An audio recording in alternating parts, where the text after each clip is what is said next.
Every day, thousands of people over 60 years old suffer a stroke. And the most alarming part is that many of them never saw it coming. There was no obvious sign, no sharp pain beforehand, no big scare.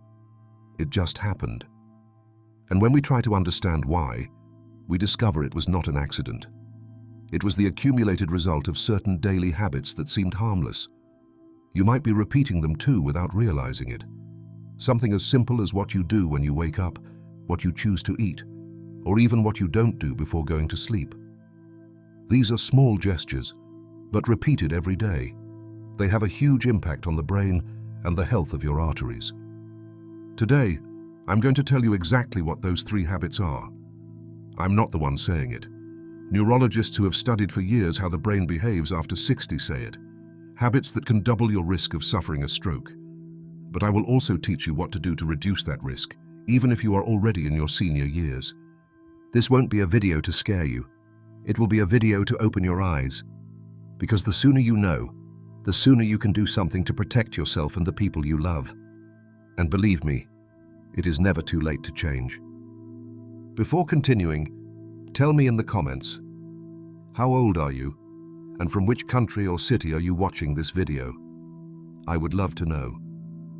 Now then, let's begin. What is a stroke, and why does it affect so much after 60? A stroke occurs when something interrupts the normal flow of blood to a part of the brain. And when the brain stops receiving oxygen, even for a few minutes, cells start to die. Sometimes silently, other times with immediate and severe consequences. There are 2 main types of strokes. The first and most common is ischemic. This happens when a clot blocks an artery carrying blood to the brain. Imagine a clogged pipe. The water stops flowing, and what is on the other side begins to dry out. The same happens with brain cells. The second type, more severe but less frequent, is hemorrhagic. In this case, an artery breaks and causes bleeding inside the brain. Here, it's not a lack of blood, but an excess badly directed that damages tissues and exerts pressure from within. Both types can be devastating, and the most important thing is that, with age, the risk increases considerably. After 60 years, the body changes silently. Arteries become stiffer, blood pressure tends to rise, circulation slows down, becomes more fragile. Even if you feel fine, with no pain or visible symptoms, wear and tear keeps advancing. It's like the aging of an old house. From the outside, it may seem sturdy, but inside, pipes and structures are failing. Many people believe that living a more or less active life is enough to protect themselves. But that is not always the case. Luis, for example, was 64 years old. He walked every day, didn't smoke, ate reasonably, took no medications, and said he felt young for his age. But one morning, while getting dressed, his left arm stopped responding. He thought he had slept on it wrong. But then he couldn't speak clearly. He looked in the mirror and noticed his smile was crooked. He had suffered a stroke. And the hardest part was discovering that for months he had been ignoring signals that seemed harmless. Slight dizziness upon standing, difficulty finding simple words, high blood pressure he never took seriously. Cases like Luis's are not exceptions. They are common, very common, and they will be even more so if this is not talked about in time. From 60 onwards, the brain needs more care, not less. It needs attention to small details, to routines, to habits that, although they may seem unimportant, can make the difference between a long, active life or one marked by dependence and suffering. Now that you know what a stroke is and why we are more vulnerable as we age, it's time to get to the most important point. What are the 3 daily habits that, without realizing it, could be doubling your risk? Let's start with the first. Dangerous habit number 1, skipping breakfast and doing it wrong. The first habit that can double your risk of suffering a stroke after 60 seems, at first glance, harmless. Many people even defend it as a virtue. It is skipping breakfast, or worse yet, having a bad breakfast. During the night, while we sleep, the body enters a fasting state. That is normal. But when you wake up, your brain needs nutrients and glucose to activate properly. The problem arises when you decide to start your day without giving your body what it needs. The brain keeps working, yes, but it does so in a state of alert. It uses reserves, releases stress hormones like cortisol, and forces the heart to work harder to keep blood pressure stable. Over time, this pattern can damage blood vessels, cause irregular blood pressure spikes, and affect the nervous system balance. Neurologists have explained that when the brain goes many hours without proper energy, it starts to function in compensation mode.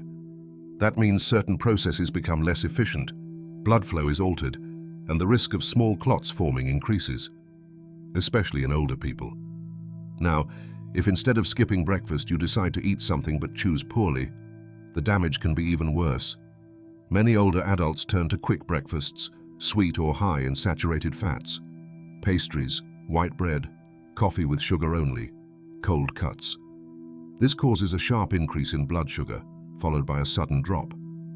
This energy roller coaster directly affects blood pressure and brain perfusion. It also raises bad cholesterol, hardens arteries, and promotes inflammation. A study published by the American Academy of Neurology found that people over 65 who habitually skipped breakfast had 60% higher chances of suffering a stroke within the next 5 years. Another study, conducted in Japan with over 80,000 adults, showed that those who ate breakfast every day had a significantly lower risk of strokes, even if they consumed more calories daily. The key is not just to eat something, but to eat well. The ideal breakfast for the brain should include a source of complex carbohydrates, like oats or whole grain bread, a light protein such as egg or natural yogurt, and some healthy fat, like avocado or nuts. Staying hydrated is also important, as even slight dehydration can reduce blood volume and increase clot risk. Maria was 67 when she suffered her first stroke. She had always been slim and was convinced skipping breakfast helped her maintain her figure. She said she preferred to just have coffee, then eat something at noon. No one ever warned her that this habit could be gradually damaging her arteries. On the day of the stroke, it all started with a strong dizziness upon standing. She thought it was the heat, but when she tried to speak, her tongue wouldn't respond. Doctors explained that her blood pressure had suddenly destabilized after several hours without food. Maria survived, but her life changed forever. Remember this: the brain doesn't need big feasts. It needs consistency, balance, and care. Skipping breakfast is not a minor decision. It can be the first step towards something much more serious. Now let's see the second habit, perhaps the most common of all among older adults, and also one of the most dangerous. Dangerous habit number 2, prolonged sedentarism during the day. For many years, sedentary behavior was believed to be simply a bad habit, something linked to weight gain, laziness, or lack of energy. But neurologists have discovered that sitting for too many hours is much more than that. It is a direct and silent threat to the brain. When we sit for more than 6 consecutive hours, especially without breaks, the blood flow to the brain is significantly reduced. The body enters a low mode, where everything works slower, the heart beats slower, legs become immobile, circulation stagnates, and most dangerously, brain oxygenation decreases. The brain needs a constant flow of oxygen-rich blood to maintain its functions. If that flow is interrupted or slows down, brain activity suffers. Symptoms like mental sluggishness, memory loss, and lack of concentration appear. And if this pattern continues daily, consequences can be devastating. One of the greatest risks is clot formation. When leg muscles remain still for long periods, such as sitting in front of the TV or in a chair without moving, blood tends to pool in the deep veins. That stagnant blood can form small clots that can, at some point, travel to the brain and cause an ischemic stroke. This is especially dangerous in older adults because, with age, vein elasticity decreases, the heart becomes more fragile, and blood pressure tends to be less stable. Also, many people in this stage take medications affecting clotting, which further increases risk. Don Ernesto's case is a clear example. He was 73, and although he no longer went for walks as before, he felt calm because his health seemed good. Every day he watched TV for hours, in the same position, in his favorite armchair. He barely got up except to go to the bathroom or kitchen. He said he had done enough in his life, and now it was time to rest. One day, while watching a movie, he tried to stand up and noticed his right leg wouldn't respond. He tried to speak, but words wouldn't come out. He was taken to the hospital, where he was diagnosed with a stroke caused by a clot. The hemiplegia was irreversible. He lost mobility on half his body, and his life changed forever. Sedentarism is not corrected just by going for a walk once a day. The most important thing is to avoid long hours without moving. Get up every 30 or 40 minutes, stretch, take a few steps, move your legs. These small gestures help reactivate circulation and oxygenate the brain. It is also essential to change posture, stay well hydrated, and look for opportunities to be active throughout the day. Making the bed, caring for plants, cleaning a bit, going up and down stairs if possible. It's not about training like an athlete. It's about not letting the body rust inside. The body ages. That is natural, but inactivity accelerates it. And worse, it can also silence the brain, until one day it stops working as it should. Dangerous habit. Number 3, sleeping poorly and going to bed with built-up tension. Sleeping poorly doesn't just leave you tired the next day. Poor sleep in old age can be the silent trigger for one of the most serious health problems: stroke. During sleep, the brain performs a key function. It self-regulates its system. It lowers heart rate, reduces blood pressure, clears toxic waste accumulated during the day, and strengthens connections between neurons. If this process is interrupted or partial, the body does not recover as it should, and the circulatory system suffers.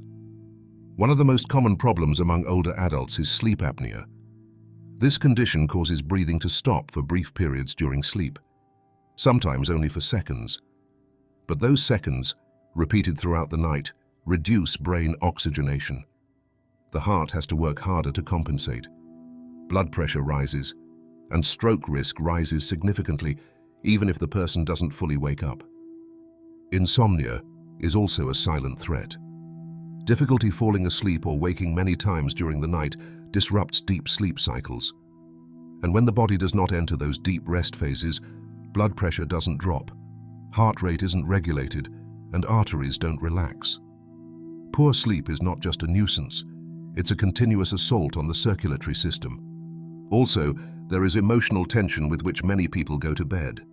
Repetitive thoughts, unresolved worries, memories of the past, fears about the future. If not managed before sleep, this keeps the body on alert. Even if the eyes close, the body doesn't rest. And that is equally harmful. When one falls asleep with built-up stress, the sympathetic nervous system, responsible for keeping us awake and ready to react, doesn't fully turn off. This keeps blood pressure high during the night.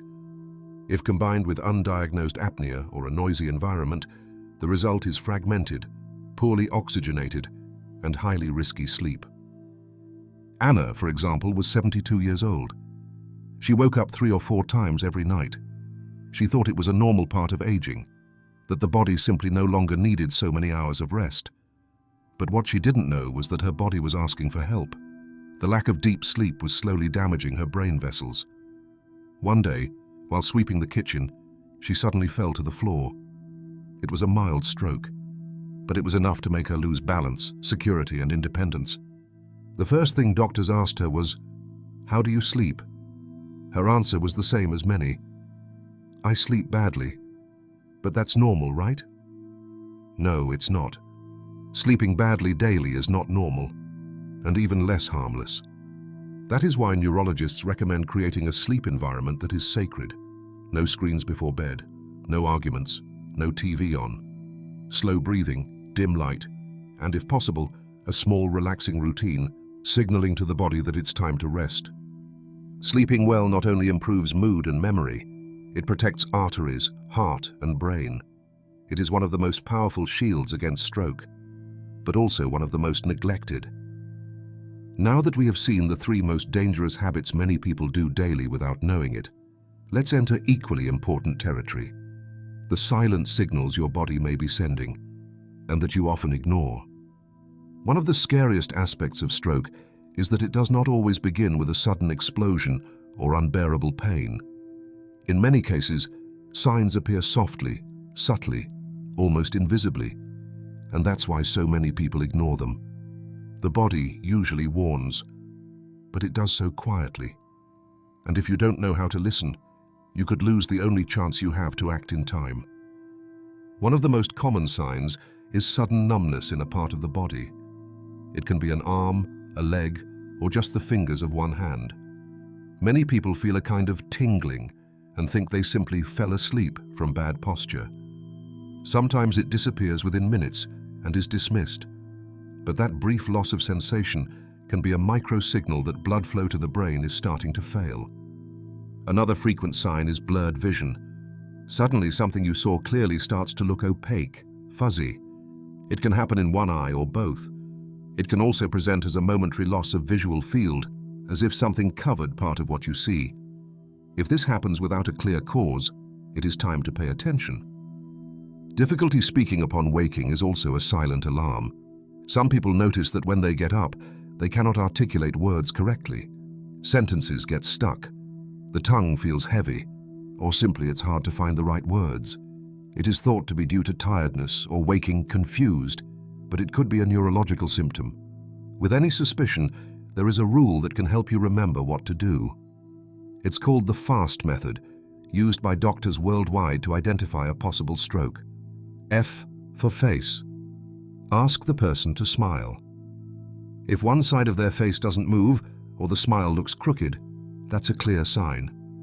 A for arms. Ask them to raise both arms. If one drops or cannot stay raised, it's a warning. S for speech. Ask them to say a simple phrase. If the voice sounds strange, confused, or they cannot speak, it's time to act. T for time. If you see any of these signs, don't wait. Every minute counts. Call emergency services immediately. Stroke is a race against time. The faster you act, the greater the chances of saving lives and avoiding permanent damage. Ignoring signs can mean the difference between full recovery and lifelong disability. Patricia, for example, was 68. One morning she woke up feeling more tired than usual. Going to the bathroom, she noticed she saw double for a few seconds. She thought it was because she hadn't slept well. Later, when trying to write a message, she forgot how to spell a simple word. She laughed alone, thinking she was just distracted. That night in bed, she tried to tell her daughter what happened, but she couldn't finish the sentence. She only managed a few syllables. She was taken to the hospital, where they confirmed she had suffered a small stroke known as a transient ischemic attack. They warned her that if she didn't take urgent measures, the next episode could be fatal. These signs are not meant to scare you. They are meant to help you, because the body always warns, but only if you decide to listen. Daily protective habits that reduce risk by more than 50%. So far, we have talked about the 3 habits that, according to neurologists, can double the risk of suffering a stroke. But now it's time to turn things positive, because there is something many people don't know. Just as there are habits that harm, there are simple habits that can protect you powerfully. Neurologists agree that changing certain aspects of your daily routine can reduce stroke risk by more than 50%. And best of all, you don't need medications or expensive treatments. What you need is determination, consistency, and knowing where to start. The first protective habit is walking, but it's not enough to do it just once a day, nor only on weekends. Ideally, divide your walks into 3 moments during the day. For example, 15 minutes in the morning to activate the body, another 15 after lunch to improve digestion and brain oxygenation, and about 20 before dinner to reduce stress and help sleep better. Why is this so important? Because walking several times a day keeps blood flow active, prevents clot formation, and improves artery flexibility. It's not about speed, but frequency. Every step you take is a signal to your body that you are alive, moving, and taking care of yourself. The second habit has to do with what you put on your plate. Neurologists recommend including foods rich in omega-3, magnesium, and potassium daily. These 3 elements are essential for nervous and circulatory system health. Omega-3, found in fish like salmon or sardines, as well as chia and flax seeds, helps reduce inflammation and bad cholesterol. Magnesium, which you can find in nuts, avocados, and green vegetables like spinach, promotes muscle relaxation and blood pressure balance. And potassium, abundant in bananas, boiled potatoes, and legumes, helps maintain a stable heart rhythm and prevent fluid retention. It's not about perfect dieting. It's about making conscious choices, adding foods that nourish the brain and protect arteries. The third protective habit is rest. But not just any rest. Sleeping with a calm routine beforehand, no screens, no arguments, no rush. Many older adults believe the body no longer needs so much sleep. But that's not true. The brain still needs its hours of deep rest, especially after 60. A good nighttime routine can include a warm shower, a caffeine-free warm drink, some light reading or soft music. All this tells the body it's time to turn off tension. When you sleep calmly, blood pressure lowers, the nervous system regulates, and the brain truly recovers. A real example of change was Teresa, a 71-year-old woman who, after a medical checkup, discovered she was at high risk of stroke. Her blood pressure was unstable, she slept poorly, and spent almost all day sitting in front of the TV. For 6 months, Teresa decided to make 3 simple changes. She started walking 3 times a day, included fish and avocado in her meals, and created a nighttime routine without news or cell phone before bed. The results were surprising.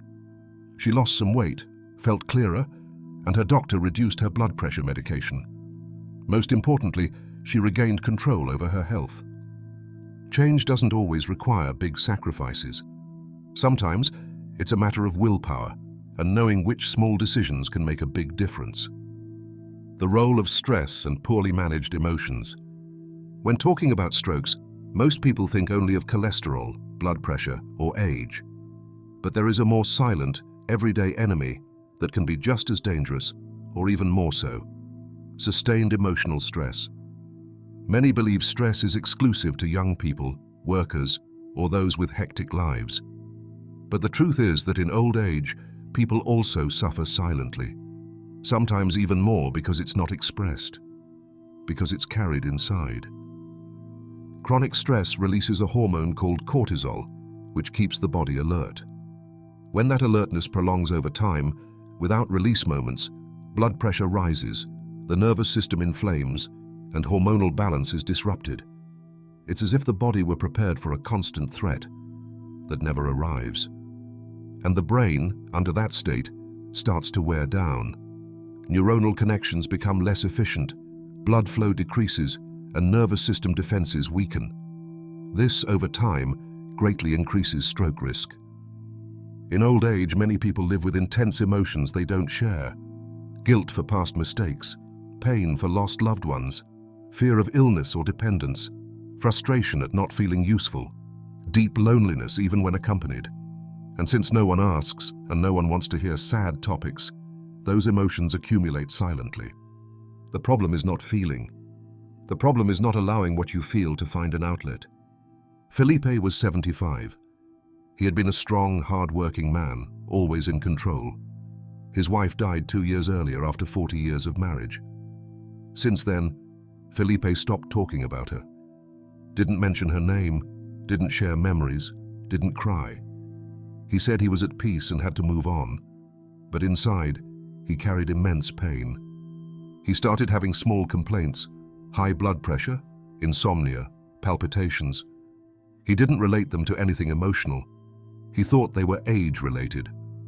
Until one morning, upon getting up, he fell to the floor.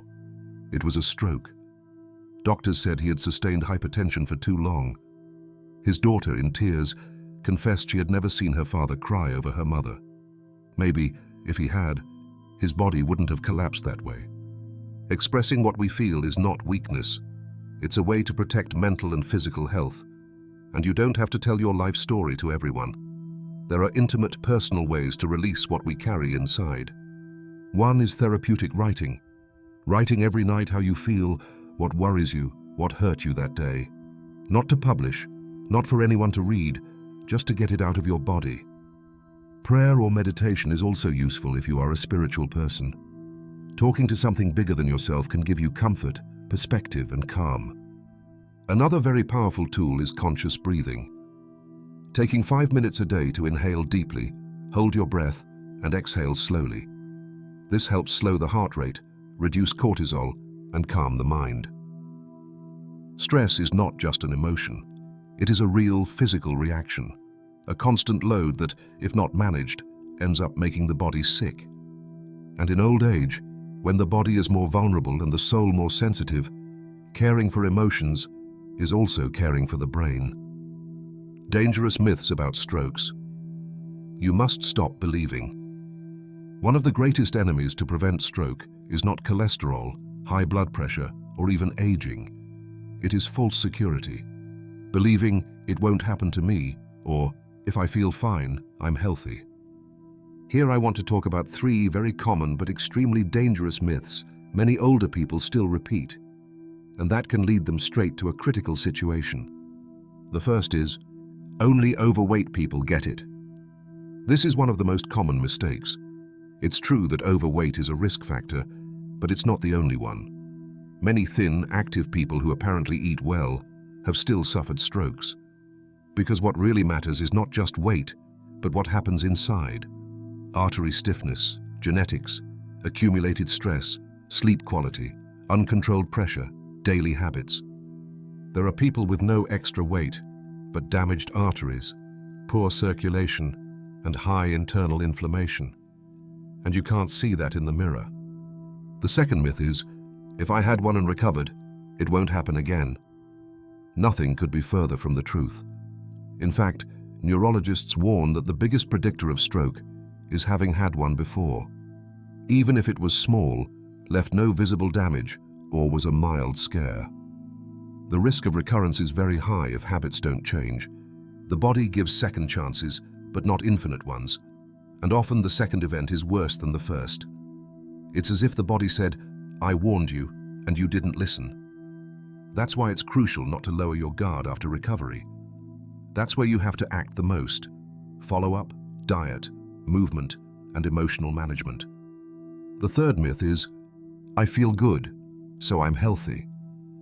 This myth may be the most dangerous, because stroke does not always warn with obvious symptoms. Brain damage can accumulate silently for years. Untreated high blood pressure, poor sleep, prolonged sedentarism, contained stress, all leave marks on the circulatory system. And one day, when the body can no longer take it, collapse occurs. Being fine is not just about no pain. It's about internal balance. Having stable pressure, good rest, clear mind, active circulation. Many stroke survivors say the same. I felt fine, until suddenly, everything changed. But actually, it wasn't sudden. It was the result of years without looking inside. These myths create a false sense of immunity. They make people postpone checkups, ignore signs, and continue damaging routines little by little. But here comes the positive part. Once you recognize these myths, you can replace them with conscious decisions. You can make changes that truly impact. You can prevent what hasn't happened yet and protect what matters most: your independence, your mind, your quality of life. Remember this: strokes don't only choose those who look sick. Sometimes the greatest risk lies in those who believe they are invincible. Today, we have talked about 3 habits that, because of their simplicity, often go unnoticed, but have the power to change everything. Skipping breakfast or doing it badly, leaving the brain without the fuel it needs right at the start of the day. Sitting for hours without moving, letting blood stagnate, and increasing the chance that a clot travels to the brain. Sleeping poorly, or going to bed with a mind full of tension, preventing the body from resting, regenerating, and repairing. 3 habits that seem harmless, repeated daily, almost as routine, almost without thinking. Yet behind each one is a real risk, a deep impact, a chance of loss that is often only understood when it's too late. You may never have thought that small things like not having breakfast or watching TV all afternoon without moving from the couch, or not releasing what you carry inside before sleeping, could slowly lead you to an irreversible situation. But the truth is, the body accumulates every decision. and there comes a time when it stops resisting. The good news is, it also accumulates every effort, every change, every healthy habit. You don't need to transform everything overnight. Just start. Because changing one habit today, no matter how small it seems, can mean 10 more years of full life tomorrow. It can give you time, energy, mental clarity, independence. It can prevent a wheelchair, long therapy, or the feeling of losing what you value most, your autonomy. If anything in this video resonated with you, if you recognized any of these habits in yourself or someone close, if it made you think even a little that it's worth taking care, then we've already taken an important step. Now I ask you something from the heart. Tell me in the comments, which of these habits have you identified in yourself or someone you love? Your story can inspire or even save someone else watching this video. You can't imagine the power of sharing what you've lived. Sometimes a shared experience is worth more than 1,000 pieces of advice. And if this video helped you, I invite you to share it with those who need it most. With that person who lives alone. With that friend who thinks everything is fine because they feel nothing. With that relative who says it's too late to change. Because it's never too late. As long as the heart keeps beating and the brain keeps thinking, there is still much to live. Thank you for being here. Thank you for taking care of yourself. And thank you for being part of this community that believes in a dignified, conscious, and full of life old age.